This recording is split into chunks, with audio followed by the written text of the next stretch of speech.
Good day, everyone. This is Don Kenkoy presents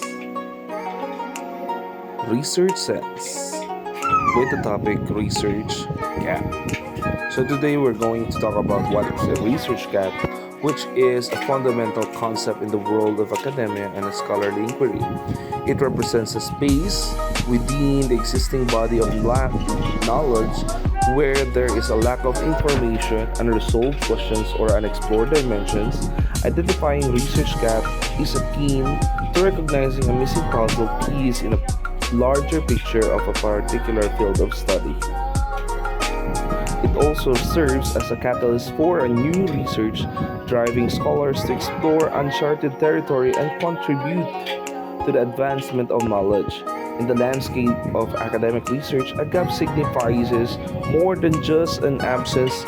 It signifies an opportunity when scholars delve into a subject, they immerse themselves in a sea of existing literature. Amidst the sea, they occasionally spot areas that have been not fully illuminated. These are the research gaps. Questions unanswered, concepts not fully grasped, and phenomena not entirely explained. Another, there are types of research gaps.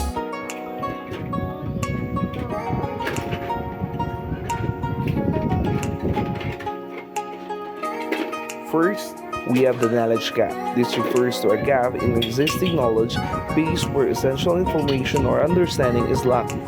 It implies that there are aspects of a subject or topic that have not been sufficiently explored or documented.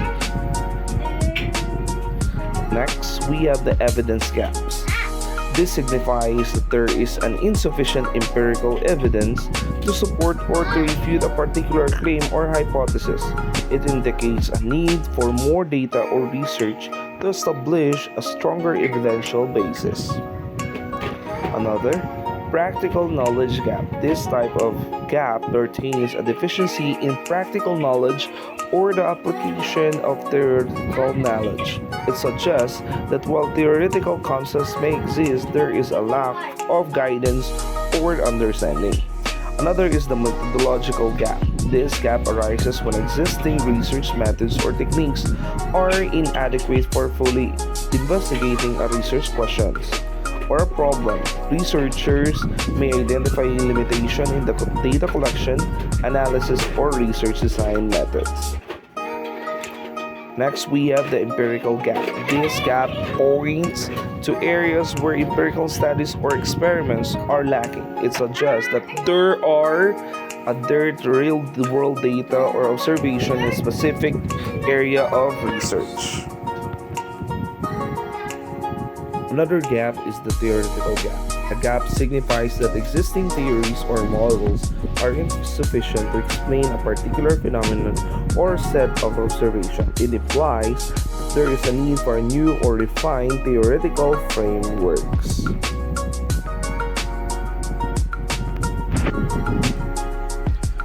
Another research gap is what we call the population gap. This type of gap highlights that certain population or groups have been underrepresented or overlooked in research studies.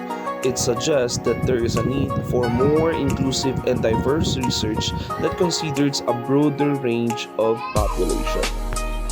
So how do we identify the research gap? First, we need to select a research area. Second, conduct comprehensive literature review, organize literature, analyze existing literature, and we need to identify patterns and themes.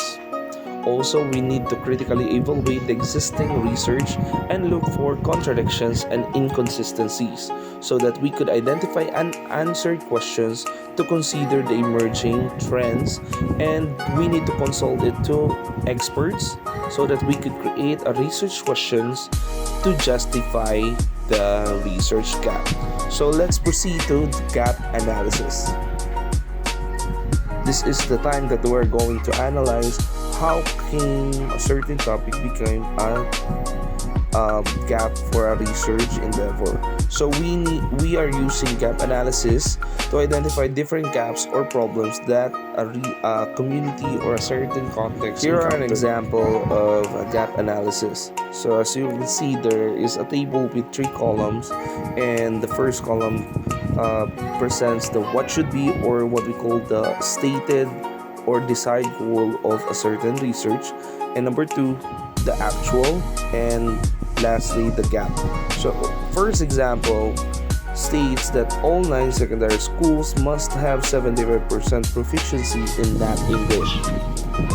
But the actual is that only one secondary school has 75% proficiency in that English. Therefore, the gap of this kind of context would be that there are 8 secondary schools whose MPS in not English are therefore below 75% proficiency.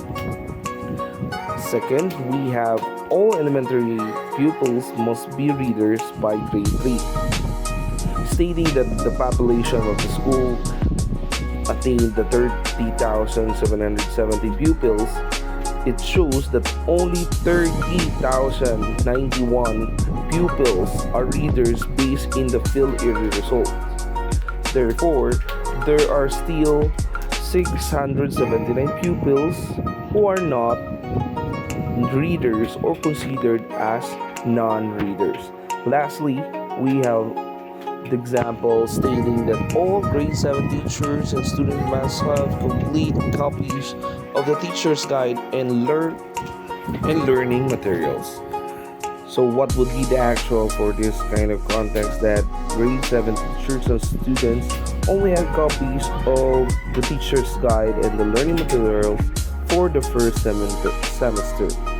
Therefore, all grade 7 teachers and students do not have the copies of the teacher's guide and learning materials for the second semester.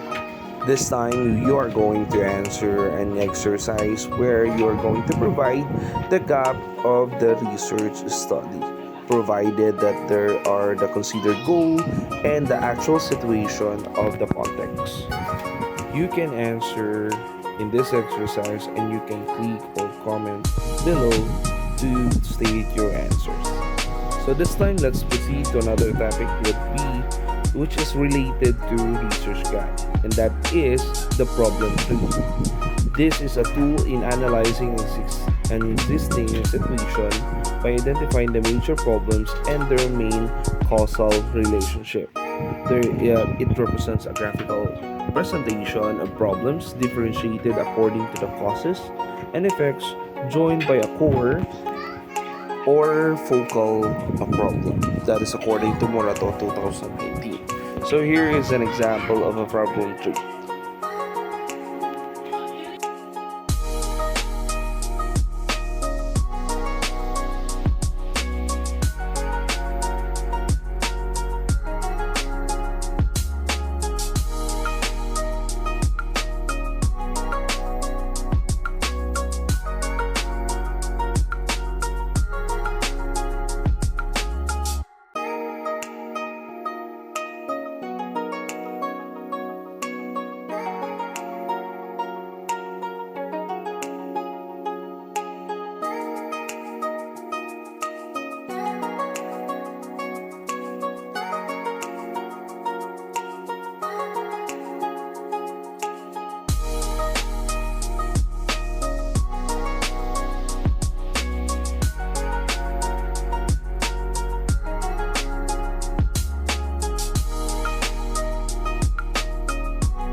So if we have problem tree, we have its opposite, and that would be the opportunity tree, considered as a solution tree, which identifies the end relationships as opposed to cause effects. So this tree provides an overview of the range of projects or interventions that need to occur to solve the core problem. So this is according to Morato 2019. So here is an example of an opportunity tree that was an opposite to the first example presented for the problem tree.